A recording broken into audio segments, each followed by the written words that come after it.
Hello everyone, welcome back. I'm just going to be talking briefly about the 2020 releases I did have. I watched a lot of videos and hardly any of these were made the list.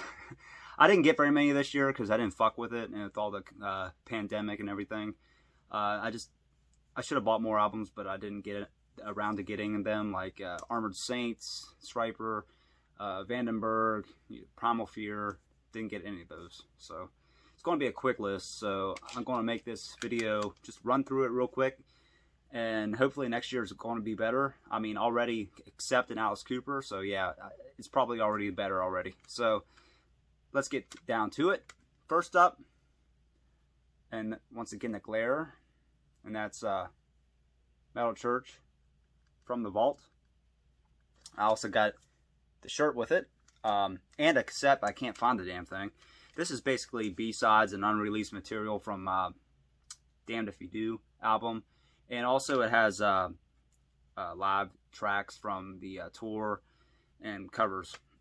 It's nothing special, but there's some good songs. Dead on the Vine, the first single, is really damn good. For No Reason is pretty good. Conductor, which is very strange. It's a remake of the song from one of my favorite Metal Church albums, Hanging in the Balance. It's damn good on that album. It's damn good here. I guess they just wanted to cover it. I don't know. And then Mind Thief's alright, and False Flag's my other favorite song from this. There's not a lot to say about it. It's just, like I said, a stopgap between releases. I still can't get this damn glare out of the way. But yeah, that's From the Vault. Next up, I already did a video of these guys before this came out, and that's Harum Scarum's new album, Change the World.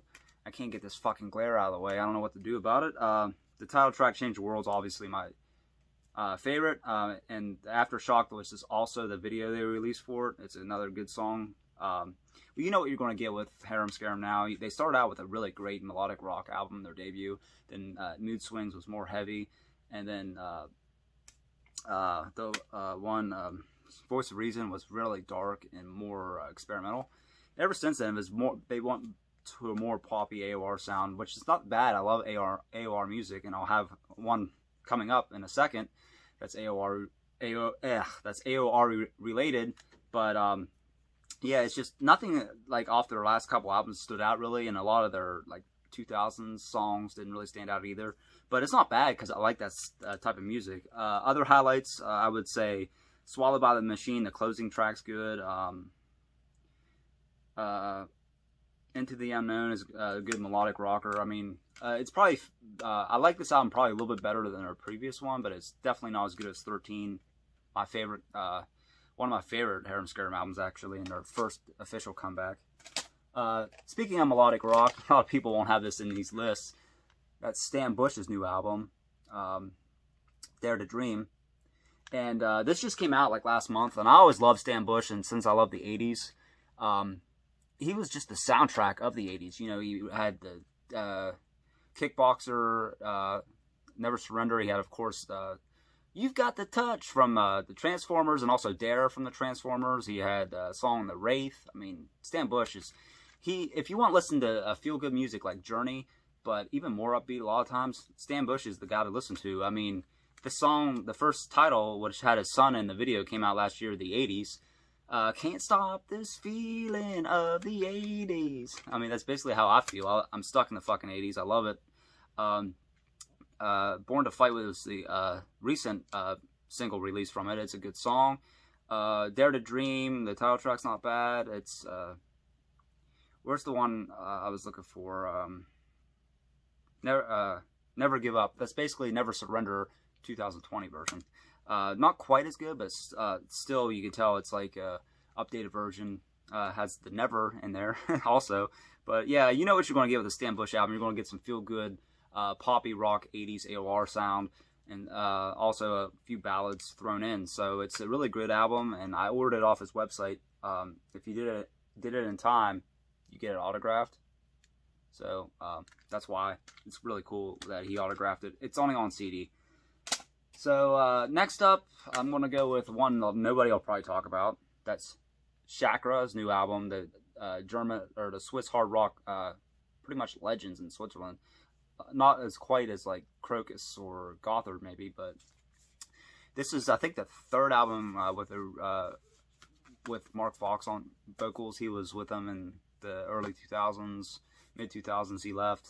They brought in a different singer. He had I forget his name. He almost looked like a Filipino kind of. He had long curly black hair. And then Mark came back. Their first singer, I don't know why he left. I forget who he was, but I don't know a lot about Chakra because I haven't listened to him that much. I just discovered them maybe about 5, 6, 7 years ago. But I love Snakes and Ladders. They're the one before this one. When this came out, I wasn't, I didn't like it as much, but it's starting to grow on me. Fireline's a great rocker, has a good driving beat and drum beat and guitar intro. Too Much Is Not Enough, I didn't really care for originally, but it's grown on me also. It's the video they made for it. Mad World is a good, the title track's a pretty good song too. When he comes around, let's see, what's the one I'm looking for here? Turn the Light On. That's probably my second favorite song off that after Fireline, the opener. So just another simple rocker, straightforward drum beat also. But I mean, and the album closes with New Tomorrow, which is a ballad, and it's pretty fitting for this 2020 year. Hope for the best of a new future, new era, new year, which is better. But it's not looking good right now. But that's Chakra's new album, Mad World. Next up, I'm going to do Heathen's new album. That's Empire of the Blind. I couldn't fucking think of the name of it. Let me back it up. But yeah, that's Heathen. It's the vinyl with the red and black marble. Pretty cool. This is one of my favorite releases of the year. The Blight was released as a single. Empire of the Blind is my favorite, the title track. In Black is a great song. Devour, it's just overall it's a great album from an unreleased or underrated thrash band that never got its due. I also got this on cassette from their website, so they still make cassettes, and hopefully they make a comeback. I'm not as big a fan of them as vinyls, but it's pretty cool. So I would highly recommend checking out Heathen. And Lee Altus, I think, is also in Exodus, if I remember correctly. And second to last is, of course, the Prince of Darkness himself, and that's Ordinary Man by Ozzy Osbourne. This is not a good album. It's not his worst. I think Scream's worse, but I don't know what the fuck he's thinking of not bringing back Zach. This fucking Andrew Watt guy sucks because I don't like rap, and he's the production on it's not good because it's too it's more like a modern rap rock production. Too damn I don't mind clean production. I like clean productions, but you can just tell it's like made for a more poppier artist. But I like the Duff and Slash played on it, and Chad Smith, of course. Straight to Hell, All My Life, and Goodbye. They're all average songs. They're not bad, but there's nothing complimentary that stands out. Although Goodbye I like because it has that old vibe Black Sabbath doom sound. And of course Slash on Straight to Hell. Ordinary Man a lot of people don't like because they said it's too poppy and balladry, but I love it because it tells a tale of basically this whole album is basically Ozzy saying goodbye to his fans, which is a sad day whenever that happens, even though he's half written another album. But yeah, the Elton John coming in, even though I'm not an Elton John fan, it was a nice touching tribute. Under the Graveyard's a great song. The lyrics basically sum up how I feel about my life. But then the second half just terrible. Then fucking Post Malone, yeah. Oh, the Scary Little Green Men's kind of funny. It's all right, but overall, it's just not a good album. And that's Ordinary Man. I think most Ozzy fans will agree it's toward the bottom. And my favorite, since I saved this for the last, was the New Testament, Titans of the Creation. My favorite album of 2020, which I watched a metal channel, their favorite metal releases, and there was probably like 12 people on there. Not one said, not even mentioned this, let alone picked it. And I couldn't believe it. I mean, this is the 300 limited edition vinyl, only 300 made. the gray vinyl. Of course, Children of the Next Level, talking about the Applewhite Halley's Comet, where they killed herself after Halley's Comet passed in the late 90s. Dream Deceiver might be my favorite song off the album because it's like the 80s hard rock sound. That's my favorite sound, obviously. And City of Angels, that's about Richard Ramirez, which is a documentary coming out of Richard Ramirez, who's even popular than ever lately because he was also on the American Horror Story. So it's like, wow. So Sam Tom, it's like really heavy song. The second part of this album, toward the end, he had some vocals like he almost did with like the mid to late 90s albums, the one with like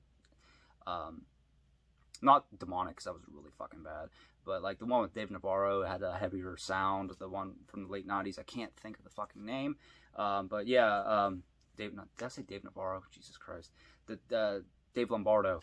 But yeah, I mean, it's just overall, you got the hard rock sound, then you got the heavy ass thrash, then you got like a mix of both. It's one of my favorite albums Testament has done. It's a lot better than Union or Brotherhood of the Snake.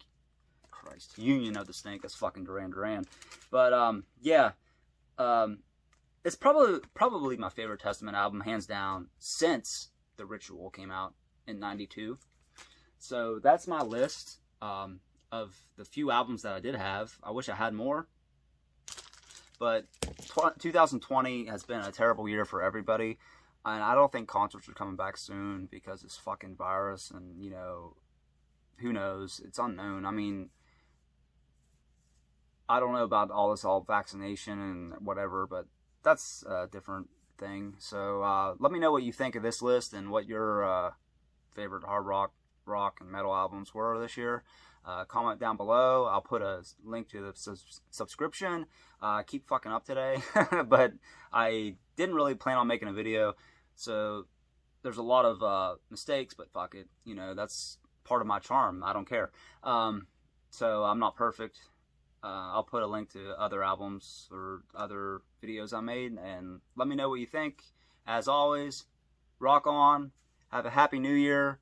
And let's hope 2021 will be a lot better for rock, metal, and people in general.